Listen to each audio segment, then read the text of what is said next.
So how did we get here?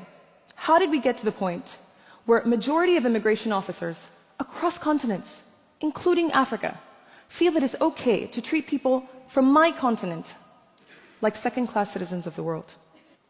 After decolonization, African countries, for the most part, remained tethered to their colonialists. Nigeria to the UK, Angola to Portugal, Senegal to France. As a result, we collectively developed a fragmented sense of identity, considering our paths to Europe and the US before any connection to a neighboring country. Following the 60s, minimal intra-African trade occurred. But while African markets remained virtually sealed from one another, a vibrant channel of trade flourished between Africa and the Western world. This is the legacy of 20th century Africa, which still dictates our way of life today. Because I feel I have as much of a right to see and discover this planet as any other person. Unfortunately, Africans still face restrictions in traveling their own continent. A Somali citizen cannot travel to a single African country without a visa. US and UK citizens can travel to about 36, 35 African countries either visa-free or with visas on arrival. That Africans seem more tolerant to Westerners than they are to other Africans reflects a troubling bias, one that feeds the business pursuits and wanderlusts of Europeans and Americans, while starving Africans of their own right to see their own continent. For a Senegalese woman to travel to South Africa, she needs a visa, which might take 2 to 4 weeks to process. For a Nigerian man to travel from Nigeria to Cape Verde, both of which are countries in the same economic community at a similar distance as Madrid is to Hamburg, his total trip time will take 22 hours. He will begin in Lagos and then fly to Casablanca before flying down to Bissau and finally to Cape Verde. So what does the ridiculous nature of this journey show?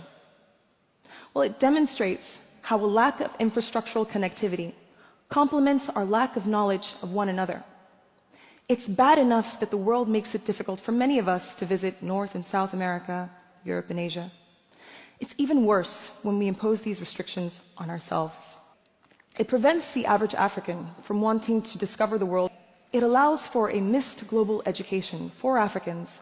The decision to selectively restrict travel punishes people for the wrongdoings of a handful of citizens. It punishes people for the policies of presidents and dictators who harm their countries, and it predetermines who is more worthy of the world. How do we move forward constructively? Here are 3 suggestions. Infrastructure needs to be created so that travel within the African continent does not require a connecting flight through Europe or Turkey. African states need to have a thorough understanding of their industries so that trade with other African countries is meaningful, and so that business and bilateral agreements with the Chinese or the Americans actually benefits both parties. Finally, there needs to be a re-education on Africa and on Africans for Africans, culturally, historically, and economically. These conversations need to happen in classrooms as well as around dinner tables, which will in turn improve the quality of conversations in business and international forums. When all of the above happen, Africans will not need to pursue treacherous routes through the Mediterranean, risk being enslaved or auctioned, or inflict bodily harm in a desperate attempt to stay abroad.